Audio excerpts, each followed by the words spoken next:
Welcome to Revenge Report. Don't forget to hit that like button and subscribe for more. Let's dive in. I walked into Oakdale Baptist Fellowship Hall, feeling like a total outsider. My name's Christina Doyle, 40 years old, and the last time my mom was proud of me, I was 12, still convinced that being a good girl mattered. Now I was here for Lee's retirement luncheon. Lee, the perfect cousin who'd taught piano for 25 years. I wore regular clothes for once, jeans, boots, and a plain gray tee. It felt weird after all those years in a different kind of uniform. Aunt Joanne spotted me immediately, her fake smile practically glowing. "Didn't expect you here, dear." She didn't waste time with pleasantries. "Still in between things?" Her voice dripped with judgment. Before I could answer, my mom appeared, her hand heavy on my shoulder, loud enough for everyone to hear. "She doesn't talk about her jobs much, but we're just glad she's found something to keep her busy." I nodded, kept my mouth shut. Lee waved at me from the front, her mug proudly proclaiming "Keys to Success." I clapped, half-hearted, just enough to blend in. I wasn't about to bolt yet, but I sure wanted to. The whole place had the same vibe as a high school assembly, but with more plastic flowers and cake. Everyone fawned over Lee like she'd invented the cure for cancer, while I stood there trying to figure out how to blend into the wallpaper. The food table had its usual, store-bought sheet cake, chicken salad that looked like it had been made weeks ago, and some sad potato salad on the side. Nothing about this felt real. Uncle Greg walked up with 2 sodas in hand, a smirk plastered on his face. "Christina's still figuring things out, huh?" He leaned in like it was a big joke. Lee jumped in before I could respond. "Greg, she's doing fine. You know how it is? Everyone's got their own path." But the sting was there. It always was. You'd think after all these years it wouldn't hurt, but it did. My phone buzzed once, then twice. I looked down at it. Didn't need to check. I knew what it probably was. Couldn't deal with it now. Greg wasn't done. "I bet you fix copiers now or make motivational TikToks or something," he said, loud enough for anyone nearby to hear. Someone snorted, probably just to fill the silence. My mother, sitting next to Greg, just looked mildly embarrassed, but didn't say anything. She never did. It was like she couldn't stand to correct them, even when they were wrong. I excused myself, didn't want to say something dumb, didn't want to make a scene. It'd been so long, I didn't know how to fit in, how to play the game anymore. I walked across the room and found a spot by the wall. The plastic streamers hanging from the ceiling caught my eye. Cheap and flimsy. Much like the whole situation, really. Lee was up front, giving her speech now. I could hear her, though her voice sounded muffled. She was kind, always had been. But her words about family and many ways to contribute landed harder than she probably meant. She didn't know. She didn't know what it felt like to be the one left out, the one people talked about in whispers, the one whose life didn't fit into the neat boxes they handed out. I stared at the streamers, pretending like I was paying attention. The room felt smaller somehow, the clatter of silverware and awkward chatter getting louder with every second. Every word of her speech made me feel more like I was suffocating in it. I'd barely picked at the cake when I heard Jackie's voice. She'd found me, of course. She always did. Her 2 kids were spinning in circles near the food table, laughing like they didn't have a care in the world. "They keep asking what Aunt Christina does." She sat down next to me with a plate of her own, her eyes on the kids for a moment before landing back on me. "I tell them you help people. Am I wrong?" I glanced at my phone. It buzzed again, and my stomach turned, but I couldn't answer. Not yet. Not here. Jackie let out a small sigh, pushing her plate aside. "The whole family thinks you've drifted. Like maybe you couldn't hack it in real jobs." She bit her lip, her tone careful. "But you seem good now. Confident." Confident. The word felt like a mask, one I didn't really recognize but wore anyway. I shrugged, half smiling, the kind of smile that didn't quite reach my eyes. "Yeah, I guess," I said, then quickly added, "It's not like that. Just, it's complicated." She didn't push, but I could see it in her face. She was confused. She wanted more than the half-truths, but I didn't have an answer for her. Not now. There was a long pause. Jackie started cleaning frosting off her daughter's sleeve, the same way she always did when things got awkward. The kid didn't seem to mind, still oblivious, spinning around again. Jackie's eyes flicked up to me, soft. "I just wish you'd tell me, even just once, what's really going on." I didn't know how to respond. The truth would make her more uncomfortable than she already was. The truth would make everyone uncomfortable. I finally sighed, not meeting her gaze. Jackie, you wouldn't get it. You wouldn't understand. Then make me understand, she said quietly. Please. She sounded so much like Mom in that moment, like she needed an answer, something to fix the hole that was growing between us. I shook my head, my eyes flicking to the kids again, spinning in their innocent little world, none the wiser. I don't even know how to start explaining. Not to you, not to anyone here. Jackie opened her mouth to say something, then closed it, her shoulders slumping. She picked at her cake, not looking at me, her expression unreadable. It wasn't a fight, but it was one of those moments where everything felt like it was off, and no matter how much we tried, we couldn't get it back to normal. The silence stretched out until I heard my phone buzz again, breaking the tension. I glanced at it, then back at Jackie. Sorry, I said, standing up. I gotta go. I walked off before she could say anything else. She didn't follow, but I knew she was watching. I hated that I'd left her hanging like that. But there were things I couldn't explain. Not now. Not here. Not with the family script all tangled up around us. I stepped outside into the warm, sticky air of the parking lot, grateful for the space away from the half-formed conversations and awkward silences. The lot was filled with dusty sedans, the kind of cars people drive when they're just trying to get from one place to another. I didn't have much time to think. I pulled my phone out, hit the callback number, and hit send. The familiar voice on the other end was all business. Captain Doyle, go Christina, we've got a live one, the voice said, cutting straight to it. 10-year-old boy missing. Parent reported it an hour ago. Matched to the pattern. My stomach twisted. It was the case we'd been trailing for weeks. A kid missing. Taken fast, no evidence left behind. Clean. Professional. Whoever was behind it knew exactly what they were doing. I'd been waiting for the next move. Suspects possibly crossing into Georgia, the voice continued, and you're the nearest unit with clearance. The mayor specifically asked for your team. I took a breath, already snapping into gear. Got it. Full brief, please. I'm en route in 20. Copy that. We'll keep you posted. I hung up, stood there for a second longer, my gaze drifting back toward the fellowship hall. The windows were fogged from the inside, the yellow light spilling out, making everything look cheap and hazy. I could see the people milling around, still laughing, still pretending everything was fine. But I wasn't part of that world anymore. And I wasn't going to be. I didn't feel anything yet, just gears turning. The calm before the storm. My body knew what to do, even if my mind hadn't fully caught up. I turned, took a step toward my car. The weight of the phone call settled over me like a blanket, and I tried to focus. This was my life now. Not the happy family scenes, not the retirement parties or cake. This mess of stolen kids and the shadows that moved behind it. I climbed into the driver's seat, pulled out of the parking lot. I didn't look back, not this time. I pushed through the door back into the fellowship hall, the chatter and clinking silverware hitting me like a wave. I was barely through when I spotted Jackie by the coffee table, her eyes catching mine. Everything okay? She asked, her voice softer than before, like she already knew something had changed. Before I could answer, her son Noah tugged at my sleeve. His eyes were wide, his little hands clutching a juice box like it was his lifeline. Mom says you're a soldier. Do you have a sword? I almost laughed, shaking my head. No sword, buddy, I said, crouching down so I was eye level with him. But I do have this. I pulled out my badge, showing it to him. His face lit up like I'd just handed him a superhero cape.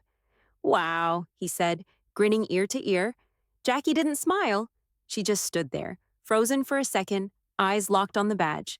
The silence between us stretched. She whispered, almost like she was scared to say it out loud. FBI. I nodded. Behavioral Crimes Unit, Southeast Division. I'm the regional lead. Jackie blinked, like I'd just spoken in a language she didn't know. Wait. What? FBI? She glanced at my face, then back at the badge, like the pieces weren't clicking. She looked lost, like the simple truth of it was too much to process. I sighed, pushing myself back to my feet. I look for patterns. I study behavior. I'm the one they call when things get messy. She stared at me for a long time, like she wanted me to keep talking to fill in the gaps, but I wasn't about to. No point in getting into the details. Finally, she spoke again. Why didn't you ever tell anyone? I shrugged. There were 100 answers I could give, but none of them felt right. You wouldn't have believed it, I said. Flat, simple. She didn't argue, but I could see the confusion in her eyes, the questions she couldn't ask because she wasn't sure she wanted the answers. Jackie wasn't mean, but she was just lost. She didn't know how to reach me, and honestly, I didn't know how to reach her either. I stood there for another moment, waiting for something, anything, to break the tension. But when nothing came, I turned, walked past her without another word. I wasn't lying when I said I wasn't ready to explain. Sometimes the truth is more dangerous than the silence. I was halfway to my car when I heard the gravel crunch behind me. Lee's shoes. I didn't need to look to know it was her. "Christina?" she called out, stepping closer. "I heard your law enforcement? FBI?" I turned to face her. Her expression was a mix of surprise and something else, maybe awe. I didn't feel like explaining, but I did anyway.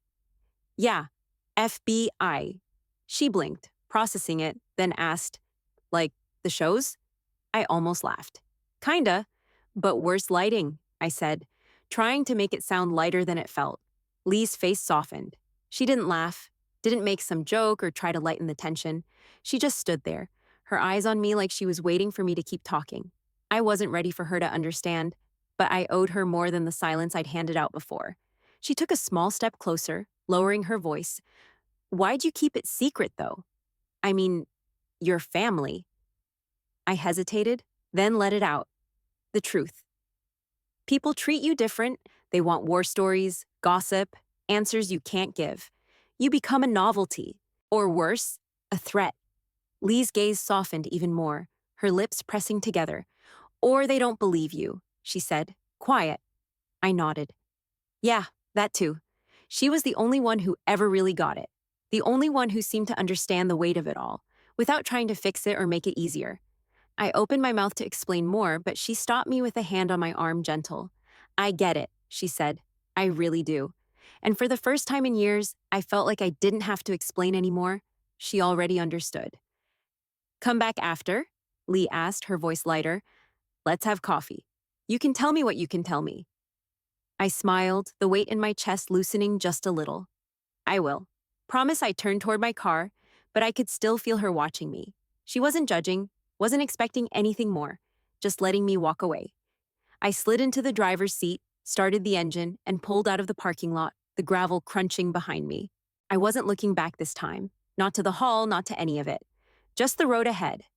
By the time I arrived at the scene, the place was already crawling with detectives, uniforms, and reporters. News vans lined the street, cameras pointed toward the scene like vultures waiting for a story. Yellow tape was strung up everywhere, cutting off access to the quiet neighborhood where, just hours ago, a 10-year-old boy had vanished. I stepped out of the car, trying to block out the chaos. The air smelled like fresh asphalt and fear. My junior agent, Ben, was waiting for me by a cluster of officers near a house with a red pickup parked out front. He handed me a file as soon as I got close. "Jamal Harris," Ben said. 10 years old, grabbed from his driveway. Witnesses say it was a red pickup, maybe a Ford, missing a tail light. I flipped open the file, scanning through the details. The kid's name hit me harder than I expected. Jamal. His parents were frantic, begging for answers.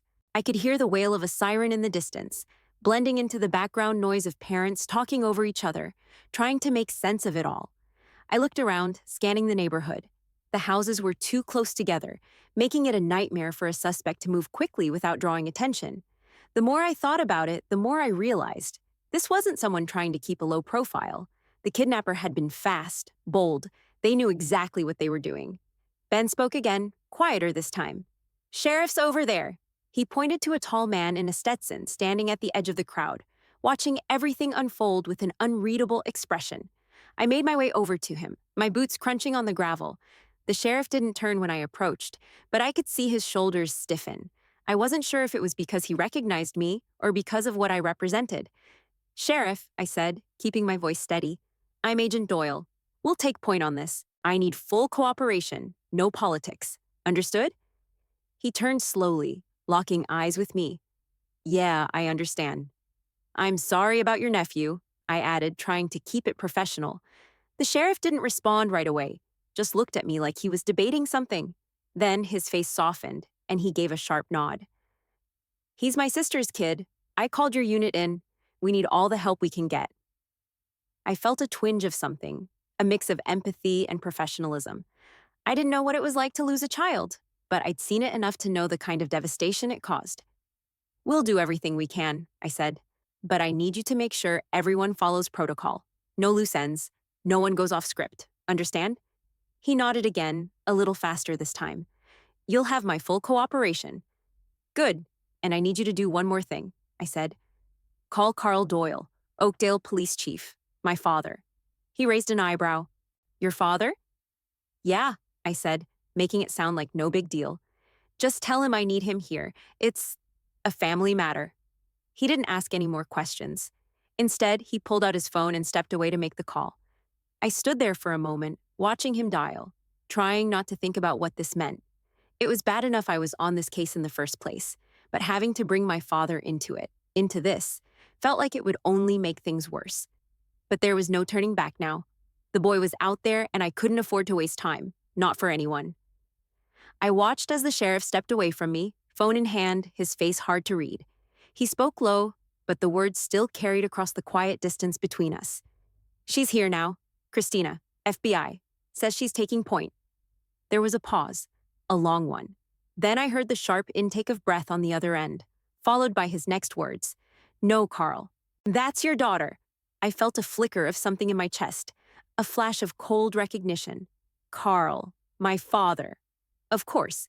The sheriff turned, the phone in his hand, and nodded to me. Wordlessly, he handed it over. I took it without saying anything, the weight of it heavy in my palm. I walked a few steps away from the crowd, trying to put a little space between me and whatever was coming. "Hey, Dad," I said, my voice steadier than I felt. There was silence on the other end, and for a second, I almost thought he wasn't going to respond. Then, finally, "Yeah, that's me." He sounded confused, like he didn't quite recognize the voice coming through the line. I couldn't blame him. For years, I'd kept my distance, slipping in and out of town like a ghost. "I thought you were in some admin job," he stammered, his words tripping over each other. "Helping at clinics? Driving transport trucks?" I didn't let him finish. "You assumed," I said, cutting him off. No point in trying to soften it. The truth was already too much. "Well, your mom said you didn't stay long anywhere." I swallowed hard. "I've been in this unit 11 years. There was another long pause, but this one wasn't as heavy. He was processing it now, probably wondering how much of everything he'd gotten wrong. "Listen, we're looking for a kidnapped boy," I said, voice calm. "I need you to tell me if you want to help or if you want to hang up." I could hear the hesitation on his end, the tension in his breath. "I'm in," he said finally. Simple, like he was used to saying it. Maybe it was easier for him to just jump in. I didn't reply right away. My thoughts were still racing, trying to hold on to the reality of it. My father, involved, in this. "All right," I said finally. "I'll have someone pick you up in 20. I could feel the weight of the decision settling into my bones. Not just the case, but this, him. "Don't screw it up, Christina," my dad said, and it almost sounded like a joke. I wasn't sure if it was meant to be comforting, but it wasn't. Not to me. "I won't," I said, hanging up before I had to hear anything else. I stood there for a moment, just letting the silence settle in. A kidnapped boy. My father. The mess of it all. The lines between duty and family had blurred in a way I never expected. I pulled the phone from my ear and tucked it back into my jacket pocket. I wasn't sure if I was ready for what was coming next, but there was no backing out now. The hours blurred into each other as we coordinated across 3 counties. Toll footage, gas station cameras, witness reports, red Ford, missing taillight, the same details repeating over and over, but it was enough. It had to be enough. By the time the clock hit 3 a.m., we had a lead. An old mine site, isolated but not completely off the grid. We set up a perimeter fast, working with local and state teams, sweeping the area with a precision that came from practice. My heart was steady, my focus sharp, but I could feel the edge of something, the tension that comes before you know if the gamble will pay off. I was there when they found the shed, a small weathered thing, tucked behind a tangle of trees. The tactical team moved in with methodical silence, their flashlights cutting through the dark like knives. It only took a few seconds before they found him. Jamal. The boy was pulled from the supply shed, disoriented and shaken, but alive. That was all I needed. Alive. My chest tightened as they brought him out, and I felt a rush of something cold and sharp flood through me. Relief, maybe, or just the shift of gears, knowing the next part of this would move quickly. "Hey, Jamal," I said softly as they handed him to me. I knelt down, making sure he was stable in my arms, feeling his small body trembling. "It's okay. You're safe now." He didn't say anything, just clung to me like I was the only thing between him and the rest of the world. The guy who'd taken him? Paroli, no surprises there. He went down without a fight, hands up, on his knees, just waiting for the cuffs.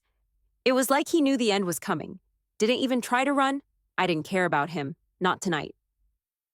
"Let's get him out of here," I said, and they moved quickly.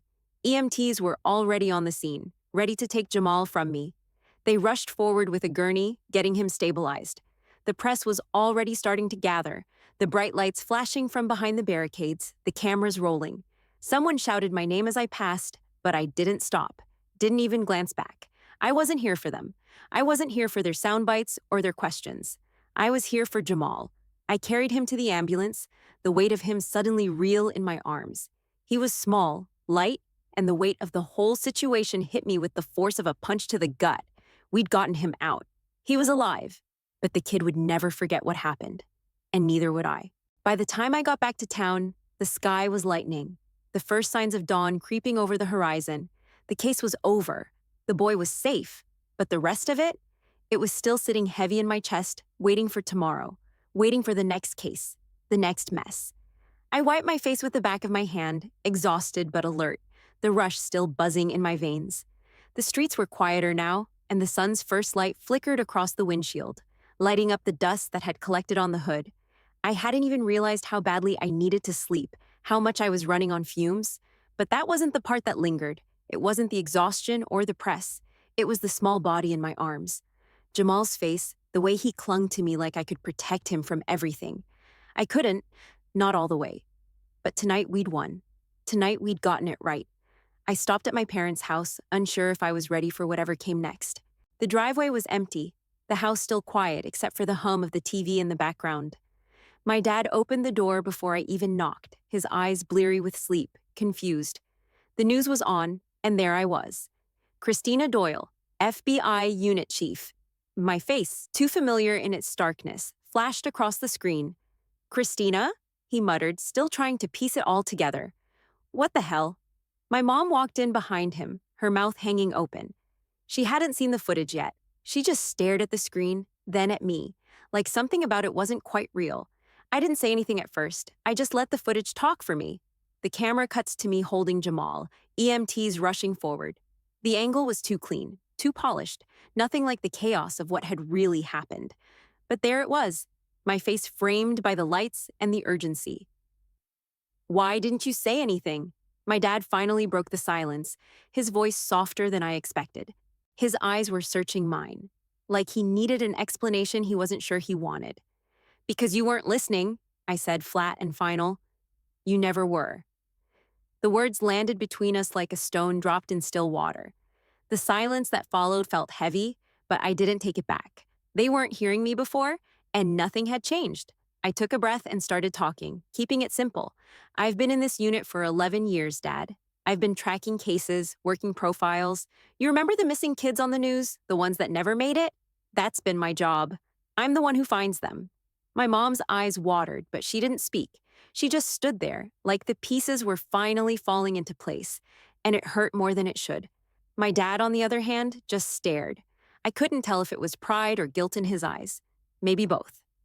"I'm proud," he said finally, his voice barely above a whisper.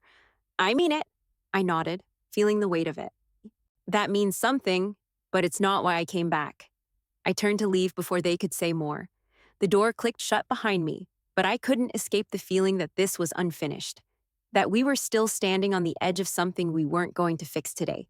My phone buzzed in my pocket as I walked toward the car. I pulled it out and saw Lee's name flash on the screen. "Coffee still on?" I smiled. It was real, a moment of something not entirely burned. I typed back quickly, "Yeah, let's do it. Not everything was broken. Some things still mattered."